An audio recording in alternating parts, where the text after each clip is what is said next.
Daenerys. The flies circled Khal Drogo slowly, their wings buzzing, a low thrum at the edge of hearing that filled Dany with dread. The sun was high and pitiless. Heat shimmered in waves off the stony outcrops of low hills. A thin finger of sweat trickled slowly between Dany's swollen breasts. The only sounds were the steady clop of their horses' hooves, the rhythmic tingle of the bells in Drogo's hair, and the distant voices behind them. Dany watched the flies. They were as large as bees, gross, purplish, glistening. The Dothraki called them blood flies.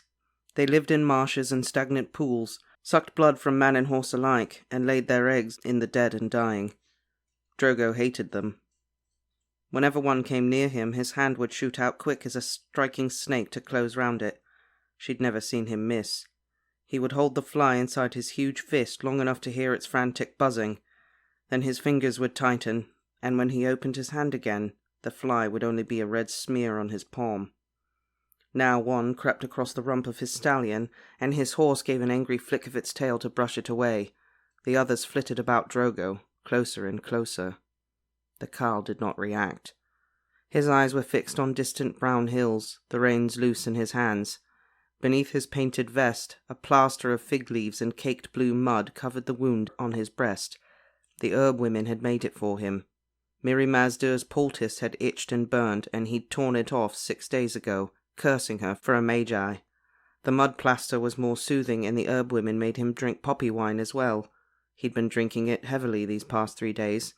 When it was not poppy wine, it was fermented mare's milk or pepper beer.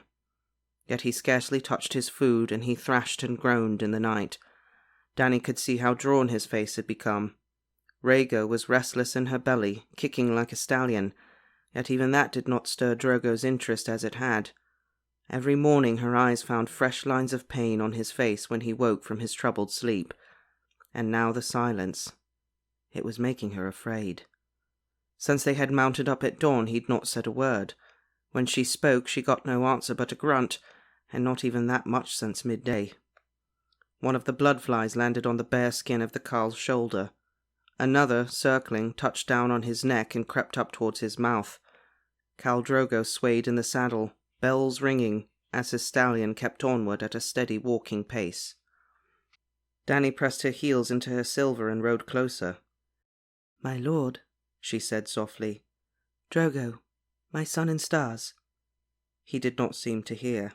The blood fly crawled up under his drooping moustache and settled on his cheek in the crease beside his nose. Dany gasped. "Drogo!" Clumsily she reached over and touched his arm. Khal Drogo reeled in the saddle, tilted slowly, and fell heavily from his horse. The flies scattered for a heartbeat, and then circled back to settle on him where he lay. "No," Dany said, reining up. Heedless of her belly for once, she scrambled off her silver and ran to him. The grass beneath him was brown and dry. Drogo cried out in pain as Dany knelt beside him. His breath rattled harshly in his throat, and he looked at her without recognition. "My horse," he gasped. Dany brushed the flies off his chest, smashing one as he would have. His skin burned beneath her fingers. The Khal's blood riders had been following just behind them. She heard Hago shout as they galloped up. Kaholo vaulted from his horse. "Blood of my blood," he said as he dropped to his knees. The other two kept to their mounts. "No," Khal Drogo groaned, struggling in Dany's arms. "Must ride. Ride. No." "He fell from his horse," Hago said, staring down. His broad face was impassive, but his voice was leaden. "You must not say that," Dany told him. "We have ridden far enough today. We will camp here." "Here?" Hago looked round them. The land was brown and sere, inhospitable. "This is no camping ground." "It is not for a woman to bid us halt," said Kotho. "Not even a Khaleesi." "We camp here," Dany repeated. "Hago, tell them Khal Drogo commanded the halt. If any ask why, say to them that my time is near and I would not continue. Kaholo, bring up the slaves. They must put up the Khal's tent at once. Kotho—" "You do not command me, Khaleesi," Kotho said. "Find Mirri Maz Duur," she told him. The god's wife would be walking among the other lamb men in the long column of slaves. "Bring her to me, with her chest." Cotho gaped down at her, his eyes hard as flint. "The Magi," he spat. "This I will not do." "You will," Dany said. "Or when Drogo wakes, he will hear why you defied me." Furious, Cotho wheeled his stallion round and galloped off in anger. But Dany knew he would return with Mirri Maz Dur, however little he might like it. The slaves erected Khal Drogo's tent beneath a jagged outcrop of black rock, whose shadow gave some relief from the heat in the afternoon sun. Even so, it was stifling under the sand silk as Irri and Doria helped Dany walk Drogo inside. Thick patterned carpets had been laid down over the ground, and pillows scattered in the corners. Eroya, the timid girl that Dany had rescued outside the mud walls of the lamb men, set up a brazier. They stretched Drogo out on a woven mat. "No," he murmured in the common tongue. "No. No." It was all he said, all he seemed capable of saying. Doria unhooked his medallion belt and stripped off his vest and leggings, while Jiqui knelt by his feet to undo the laces of his riding sandals. Irri wanted to leave the tent flaps open to let in the breeze, but Dany forbade it. She would not have any see Drogo this way, in delirium and weakness. When her cars came up, she posted them outside his guard. "Admit no one without my leave," she told Drogo. "No one."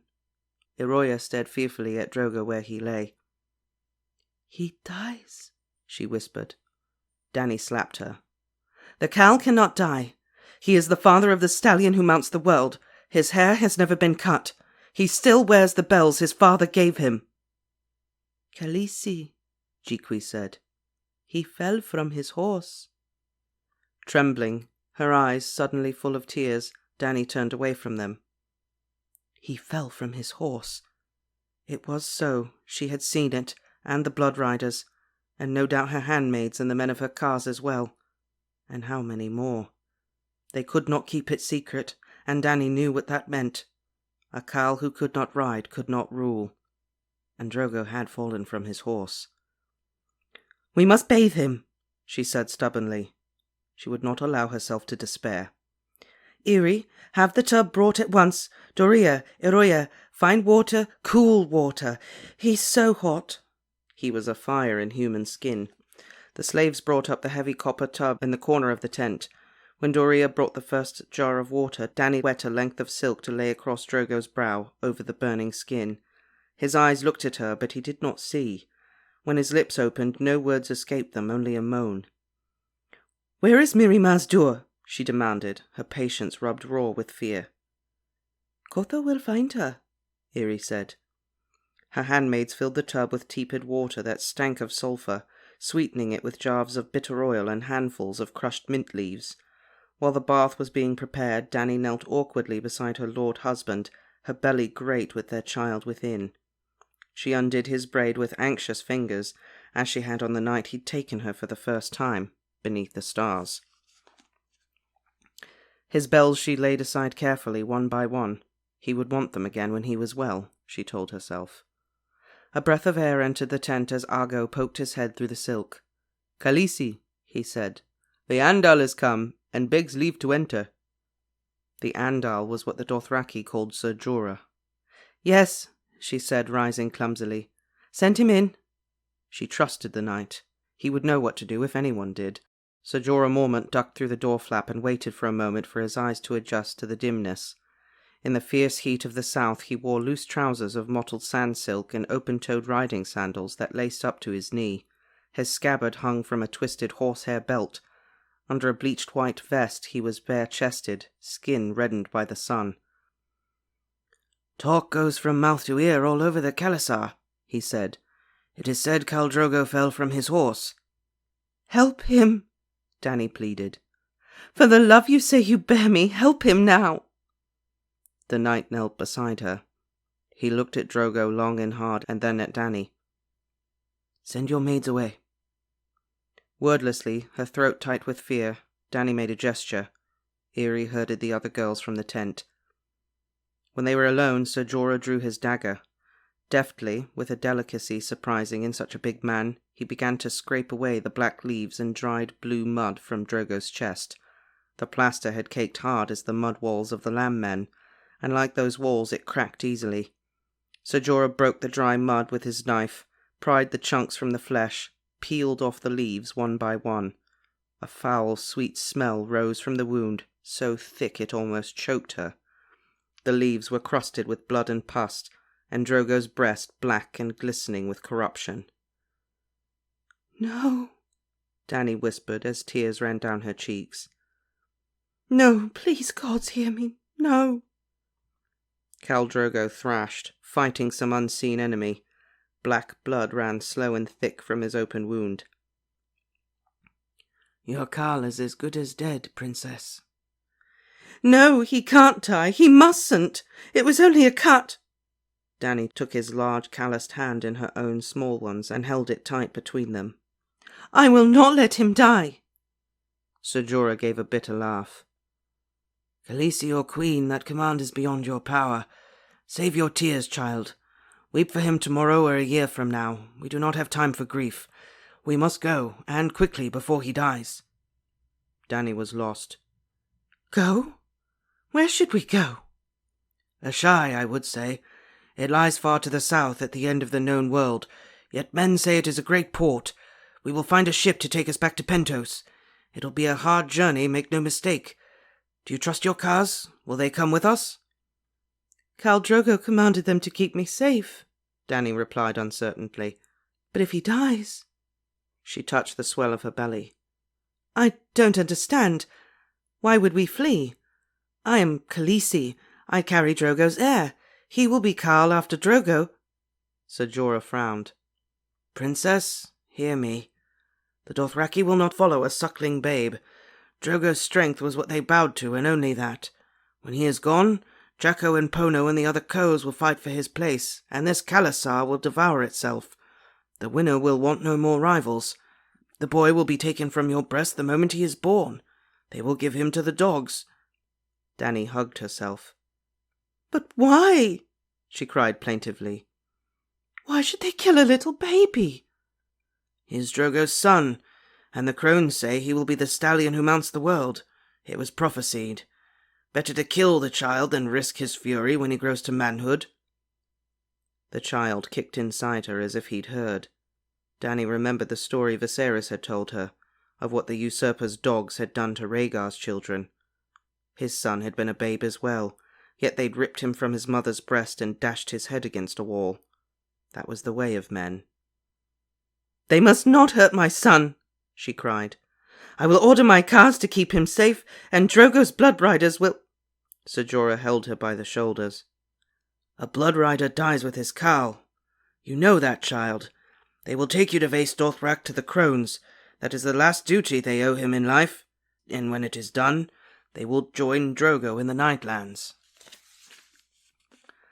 Dany did not want to go back to Vaes Dothrak and live the rest of her life among those terrible old women, yet she knew that the night spoke the truth. Drogo had been more than her sun and stars. He had been the shield that kept her safe. "I will not leave him," she said stubbornly, miserably. She took his hand again. "I will not." A stirring at the tent flap made Dany turn her head. Mirri Maz Duur entered, bowing low.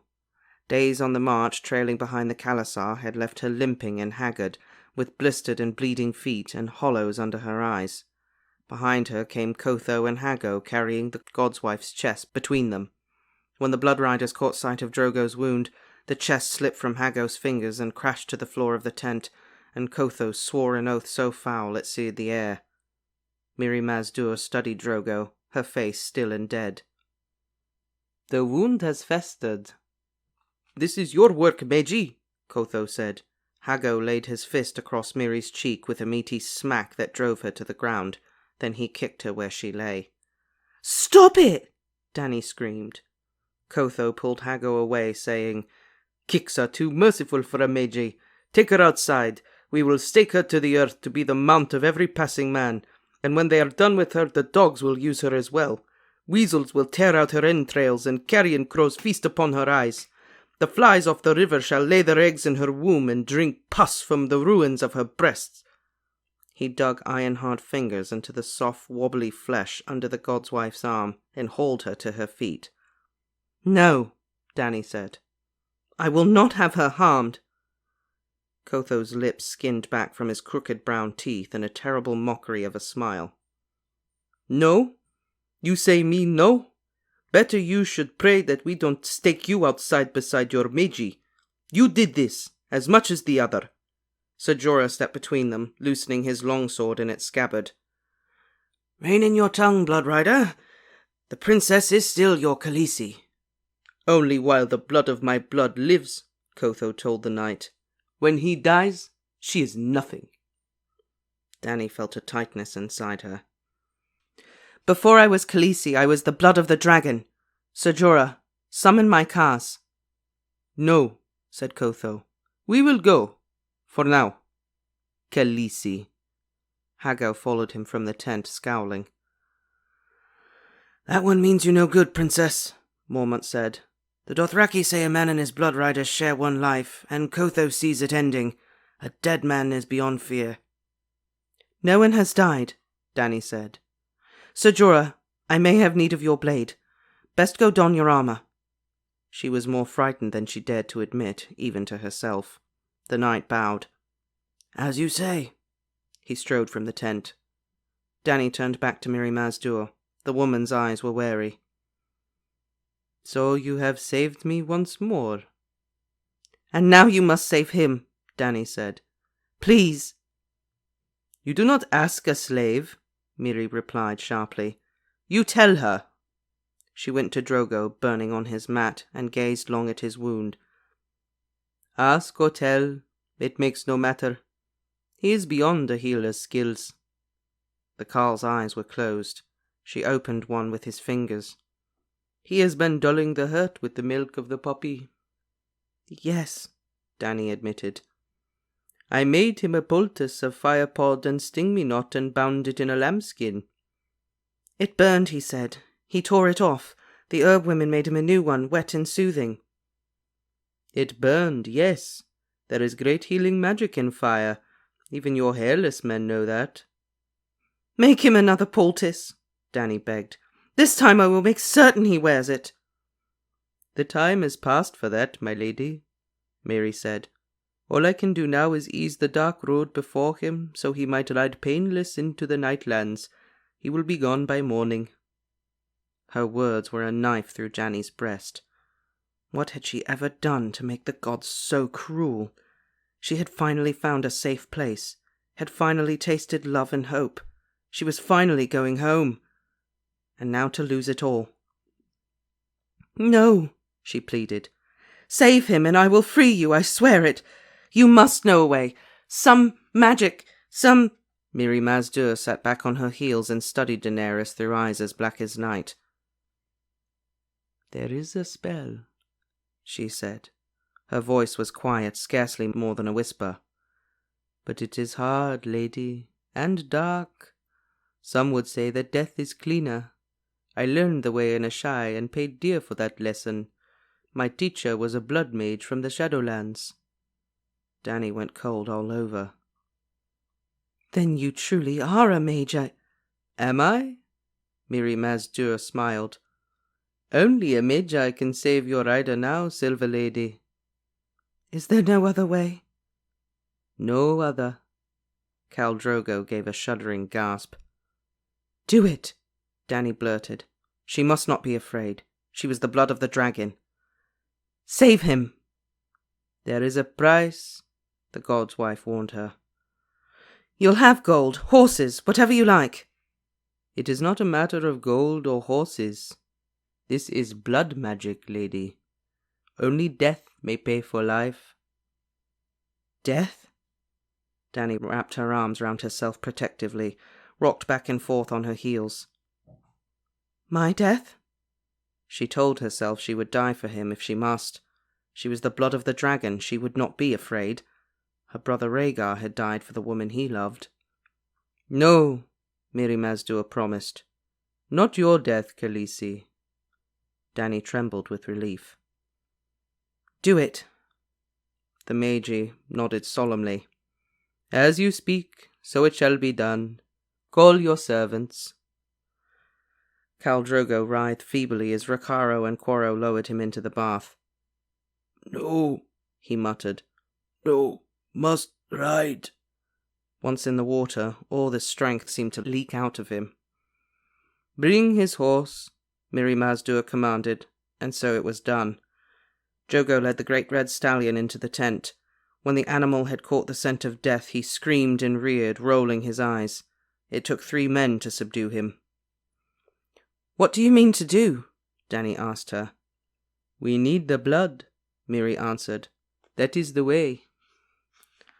Drogo edged back his hand on his arak. He was a youth of 16 years, whip-thin, fearless, quick to laugh, with the faint shadow of his first mustachio on his upper lip. He fell to his knees before her. "Khaleesi," he pleaded, "you must not do this thing. Let me kill this Meiji." "Kill her and you kill your Khal," Dany said. "This is blood magic," he said. "It is forbidden." "I am Khaleesi, and I say it is not forbidden. In Vaes Dothrak, Khal Drogo slew a stallion, and I ate his heart, to give our son strength and courage. This is the same. The same." The stallion kicked and reared as Rakharo, Quoro, and Aggo pulled him close to the tub where the Khal floated like one already dead, pus and blood seeping from his wound to stain the bathwaters. Mirri Maz Duur chanted words in a tongue that Dany did not know, and a knife appeared in her hand. Dany never saw where it came from. It looked like old hammered red bronze, leaf-shaped, its blade covered with ancient glyphs. The Meiji drew it across the stallion's throat, under the noble head, and the horse screamed and shuddered as the blood poured out of him in a rush. He would have collapsed, but the man of her cars held him up. "Strength of the mount, go into the rider," Mirri sang as horse blood swirled into the waters of Drogo's bath. "Strength of the beast, go into the man." Drogo looked terrified as he struggled with the stallion's weight, afraid to touch the dead flesh, yet afraid to let go as well. Only a horse, Dany thought. If she could buy Drogo's life with the death of a horse, she would pay 1,000 times over. When they let the stallion fall, the bath was a dark red, and nothing showed of Drogo but his face. Mirri Maz Duur had no use for the carcass. "Burn it," Dany told them. It was what they did, she knew. When a man died, his mount was killed and placed beneath him on the funeral pyre to carry him to the Nightlands. The men of her caste dragged the carcass from the tent. The blood had gone everywhere. Even the sand-silk walls were spotted with red, and the rugs underfoot were black and wet. Braziers were lit. Mirri Maz Duur tossed a red powder onto the coals. It gave the smoke a spicy scent, a pleasant enough smell, yet Iroya fled sobbing and Dany was filled with fear. But she'd gone too far to turn back now. She sent her handmaidens away. "Go with them, Silver Lady," Mirri Maz Duur told her. "I will stay," Dany said. "This man took me under the stars and gave life to the child inside me. I will not leave him." "You must. Once I begin to sing, no one must enter this tent. My song will wake powers old and dark. The dead will dance here this night. No living man must look on them." Dany bowed her head, helpless. "No one will enter." She bent over the tub, over Drogo in his bath of blood, and kissed him lightly on the brow. "Bring him back to me," she whispered to Mirri Maz Duur before she fled. Outside, the sun was low on the horizon, the sky a bruised red. The Khalasar had made camp. Tents and sleeping mats were scattered as far as the eye could see. A hot wind blew. Drogo and Aggo were digging a fire pit to burn the dead stallion. A crowd had gathered to stare at Dany with hard black eyes, their faces like masks of beaten copper. She saw Ser Jorah Mormont wearing mail and leather now, sweat beading on his broad, balding forehead. He pushed his way through the Dothraki to Dany's side. When he saw the scarlet footprints her booth had left on the ground, the colour seemed to drain from his face. "What have you done, you little fool?" he asked hoarsely. "I had to save him." "We could have fled," he said. "I would have seen you safe to Ashai, princess. There was no need." "Am I truly your princess?" she asked him. You know you are. God save us both. Then help me now. Ser Jorah grimaced. Would that I knew how. Mirri Maz Duur's voice rose to a high, ululating wail that sent a shiver down Dany's back. Some of the Dothraki began to mutter and back away. The tent was aglow with the light of the braziers within. Through the blood-spattered sand silk she glimpsed shadows moving. Mirri Maz Duur was dancing, and not alone. Dany saw naked fear on the faces of the Dothraki. "This must not be," Kotho thundered. She had not seen the Blood Rider return. Hago and Kaholo were with him. They'd brought the hairless men, the eunuchs who healed with knife and needle and fire. "This will be," Dany replied.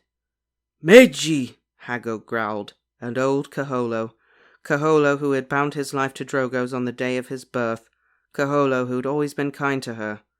Kaholo spat full in her face. "You will die, Meiji," Kotho promised, "but the other must die first." He drew his arak and made for the tent. "No!" she shouted. "You mustn't!" She caught him by the shoulder, but Kotho shoved her aside. Dany fell to her knees, crossing her arms over her belly to protect the child within. "Stop him!" she commanded her Khars. "Kill him!" Rakharo and Quoro stood beside the tent flap. Quoro took a step forward, reaching for the handle of his whip, but Kotho spun graceful as a dancer, the curved arak rising. It caught Quoro low under the arm, the bright steel biting through the leather and skin, through muscle and rib bone. Blood fountain as the young rider wheeled backward, gasping. Kotho wrenched the blade free. Horse Lord, Ser Jorah Mormont called. Try me. His longsword slid from its scabbard. Kotho whirled, cursing. The arak moved so fast that Quoro's blood flew from it in a fine spray, like rain in a hot wind. The longsword caught it a foot from Ser Jorah's face and held it quivering for an instant as Kotho howled in fury. The knight was clad in chainmail, with gauntlets and greaves of lobstered steel, and a heavy gorget round his throat, but he'd not thought to don his helm. Kotho danced backward, arak whirling round his head in a shining blur, flickering out like lightning as the knight came on in a rush. Ser Jorah parried as best he could, but the slashes came so fast it seemed to Dany that Kotho had 4 araks and as many arms. She heard the crunch of sword on mail, saw sparks fly as the long curved blade danced off a gauntlet.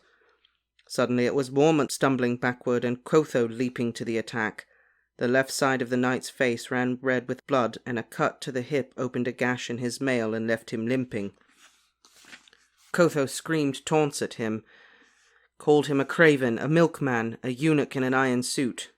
"You die now," he promised, arak shivering through the red twilight.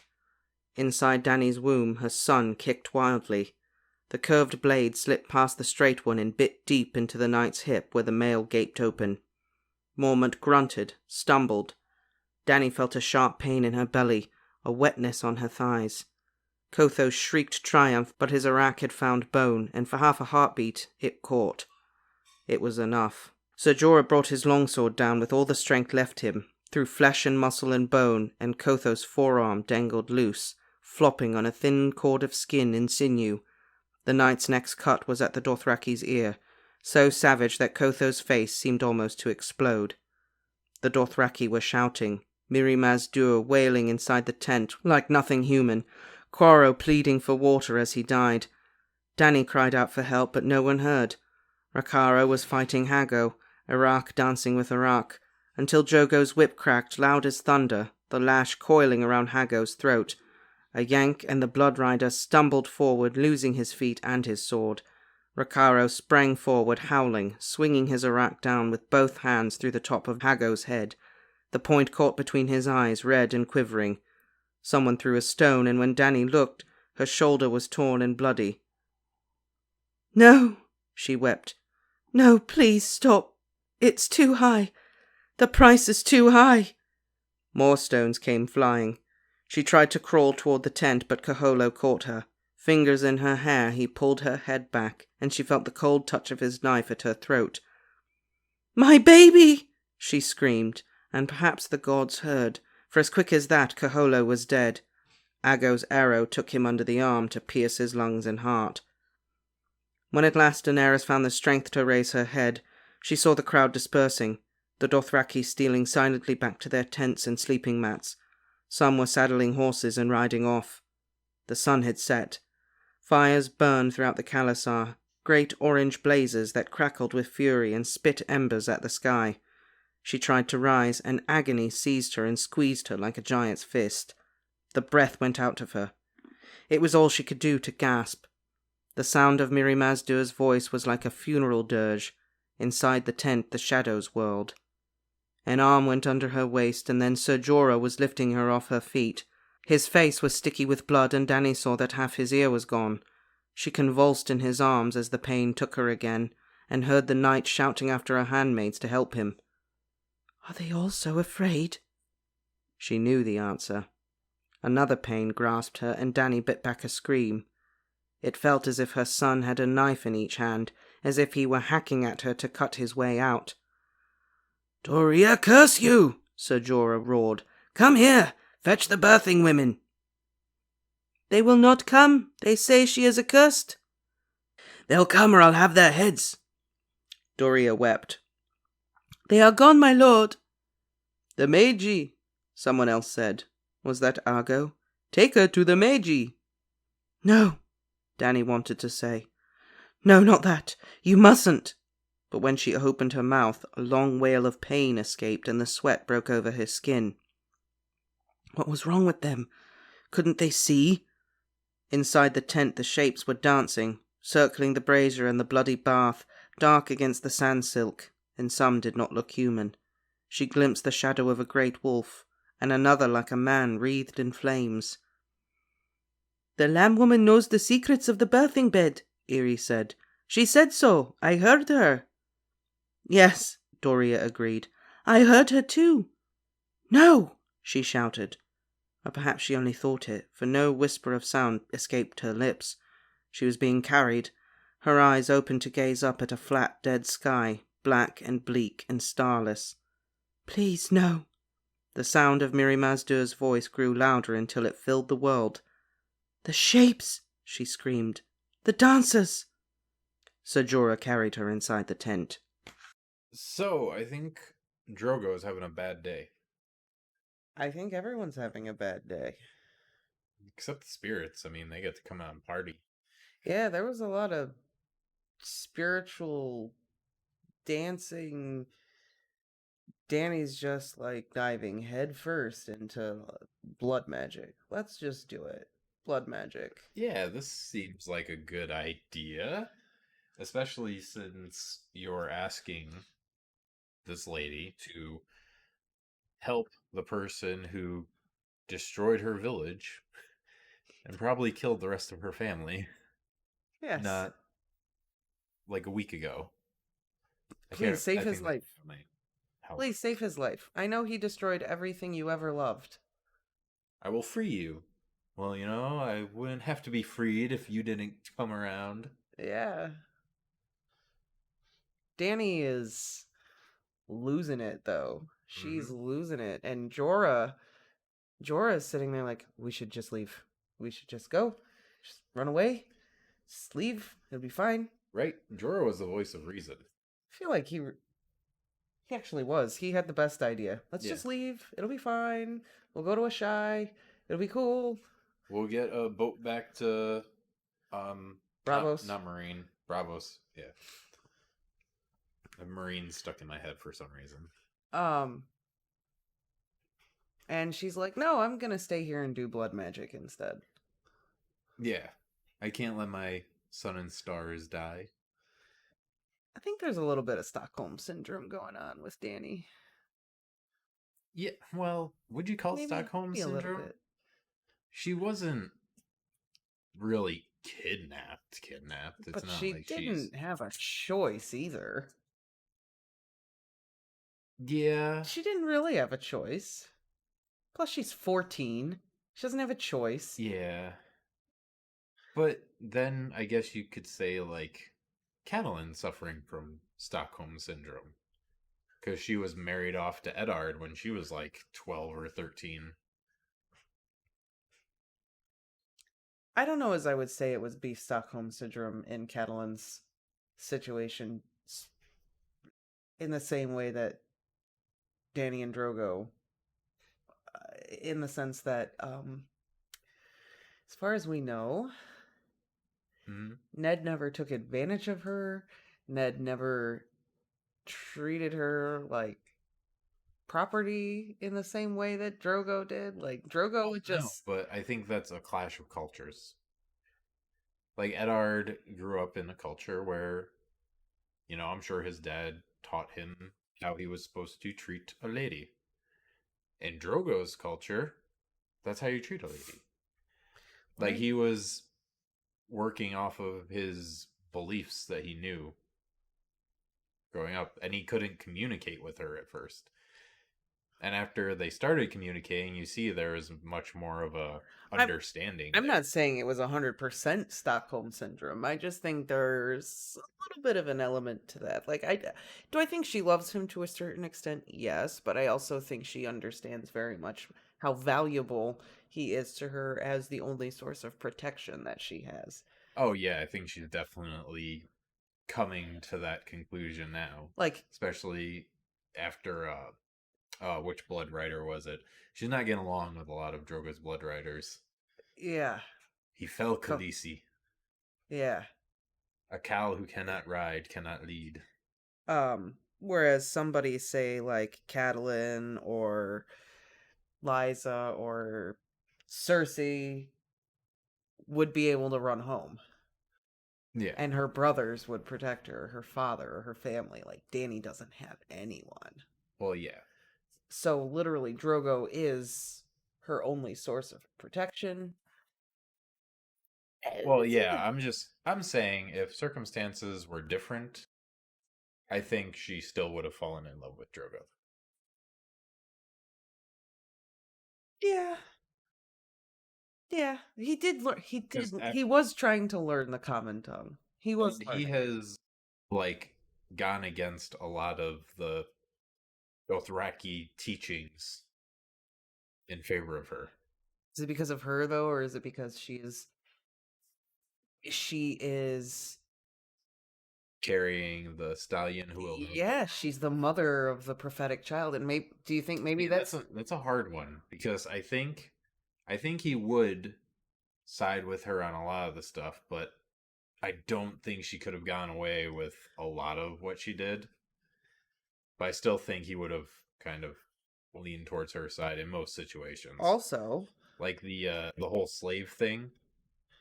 If she wasn't pregnant, no, she was taking everyone's quote unquote trophies away. I also think that maybe Dany being a Targaryen is the reason why Drogo agreed to marry her in the first place. Yeah. Like, why Do you would think any of that means anything to Drogo, though? Well, obviously the Dothraki have this prophecy of the stallion who will mount the world. Well, right? Yes. Maybe Drogo saw the potential of Dany as the right person to make the stallion who would mount the world, because she is the blood of the dragon, right? So what would happen if one of the greatest Khals ever, who's never had his hair cut, married the blood of the dragon? Wouldn't that seem to create the stallion that would mount the world? Like, maybe that was part of why Drogo agreed to marry her in the first place. Maybe. What would Drogo's motivation be to marry Dany? I feel like I would have to do some more research to kind of look at. I mean, It's maybe it's just an idea. Maybe he was just like, I'm looking for someone to marry, and he could have literally married Illyrio anyone. Was just like, well, I got someone for you. She's exotic. She's very exotic by Dothraki standards, for sure. But he could have literally had his pick of anyone. Just a hunch, and it's just a theory, but my gut says that Drogo looked at Dany and just thought, like, there's potential there to potentially fulfill a prophecy, or to potentially extend his own legacy. Maybe. But is this the end of his legacy? Either way, he's lying in a bathtub full of horse blood. And his own pus. And pus. And I just want to say it was really his own fault. He did everything Miri Mazdur. The witch lady. The Meiji. Yes, the Meiji told him not to do. He did. He didn't listen. He was drinking. He took everything off. Like, he may have been fine. Yep, he didn't listen to the doctor's orders. And you know what? They're no better. Jorah and Dany are no better. Oh, nope. Because, hey, don't come in the tent, whatever you do. Yep. We're going to be dancing with the dead. Yep. And they see shadows because she's dancing with the dead. And she's ululating. Yeah. Ululating. And Mormont's just like, well, I better bring her in there. She's going to have a baby. Don't go in the tent at all. I think she's busy, even if you are having a baby, and she's busy. She's not going to be able to deliver a baby right now. She's doing the tango with shadows. Right. Now is not a good time. There was not another human being who could have helped Dany give birth. Well, they said none of the midwives, or what do they call them there? The birthing ladies. Either way, none of them wanted to go near her because of the Meiji. Oh, that's right. Where were her handmaids this whole time? Her handmaids were pretty just like, nope, not involved, not doing anything. Yeah. Dany really just went way out on a limb here, literally. Everyone was like, maybe don't do the blood magic, and Dany was like, no, I'm gonna do the blood magic. I'm gonna do it. Even I still think Jorah would have had the best idea. Jorah had the most logical sound plan. Let's just go. Yeah. Would Jorah have been able to help give birth to a baby? Obviously not. Otherwise, he would have done it. He was there when the Meiji told him, like, don't come in here. He knew. I love how Martin also uses the flies. Like, right at the beginning of the chapter, you just know, like, oh, Drogo is like a dead man walking. He's got flies buzzing around him. It's like he's already dead. Yeah. But he's rotting. Yeah, he is literally rotting. And it's all one tiny little boo-boo. Fermented goat's milk he had to drink. Mare. He's drinking the fermented mare's milk. Yeah. Don't drag the goats into this. Sorry. That was I was thinking of the Moon Brothers, or the Mountain Clans. I can't remember which one. They drink fermented goat's milk there. Aberforth would be very insulted. I'm sure he drinks goat's milk all Yes, the time. But you're dragging goats into a situation where there are no goats. There's lambs, but no goats. God forbid a goat eat the horse's grass in the Dothraki Sea. I bet it's I got nothing for that. I don't even know. I don't know. But the point is holy shit, did it hit the fan this chapter? Everything just dissolved into chaos around Dany. I feel like she just feels so completely desperate at this point. She's just like, F it, we're going to do some blood magic. It's happening. Mm-hmm. Like, what's going to happen there? Like, are the demons friendly? They're going to welcome her? Right. Will the blood magic work? Do they have a bouncer going to kick him out? What did she say? Only death can pay for life. Yes. Miri Mazdur. You can't make life. You can only transfer it. Yeah. The poor Which horse. Makes sense. Oh. The poor horse. I mean, for her sake, hopefully it doesn't work, because Drogo is going to be pissed when they tell him what happened to his horse. That was his horse. There were many like it, but that one was his. Exactly. Yeah, I bet he'd be upset. I know, it's such a cliffhanger of a chapter too. Jorah just walks her into the tent and that's it. Now we need to wait like another, I don't know. I think Dany's coming up pretty soon. To Dany's credit though, she didn't choose to go into the tent. She was so delirious from the pain of the labor that Jorah just made that executive decision for her. Yeah. So she chose the blood magic. She did make that choice, but then the other choice, I feel like she didn't make that one. Mm-hmm. That was definitely talked about Jorah. the fight with Jorah. Oh yeah. the other guy. What was his name? I don't remember. Uh, Kotho? yes, I believe Was it that was it. Kotho?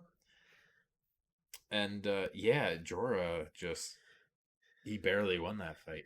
Oh, what was that one description? The guy's Arak hooked onto his bone. Yeah, Like on his his thigh. hip. Yeah, hooked onto his hip. Like Jorah just, haha, you fell for my trap. You can't attack me when my bone is wrapped around your Iraq. Oh.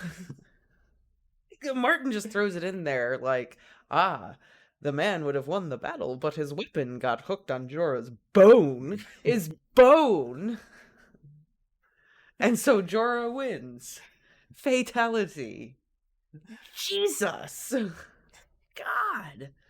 Like, that makes my hip hurt thinking about that. Right? It's Like, hard to picture. oh. But I bet that shit happens all the time in these medieval fights. People getting weapons hooked on bones. Like, that just sounds like a thing that I happens. feel like if you're in that Ugh. situation where their weapon is getting hooked on your bone, I think most of the time you lose that fight. This, though, just happened to work out for Jorah. Where did Jorah... How did he not, like, scream in agony and just... just... 'Cause he's a warrior. Yeah, okay. Mormont, big strong bear. You know, I didn't even think about it when we were reading it, but to his credit, like, he got that Iraq lodged into his hip bone, and then he picked up a pregnant Dany and just carried her into the tent. Like, that's gotta be painful. Is Jorah human? Maybe not. Maybe he's a White Walker. Is he part bear? I don't know, he'd be melted if he was a White Walker. Maybe he's a Red Walker. A fire white? Yeah. Or something? The opposite of a White Walker? Yeah. Born in Valyria or something. No, he was born on Bear Island. That's what he tells us. He also knew about that poison, though. The poison for How Dany. did he know? Poison especially made for Dany. Dany's poisoned. I was thinking more like maybe he has giant's blood, not... Okay. Well, I don't think he's that big. It's No. not Hodor. That's true. We heard about Hodor and how big he is in every way. Either way, Jorah has demonstrated himself to be a tough dude. Yeah. Like, say what you want about the man, but Jesus. But you know who else is tough? Jorah. Arya. We get to go see her next time. Oh boy, what is she doing since she ran away? She's still chasing cats, practicing her water dancing. Maybe. Who knows? Did she escape the city? We'll find out.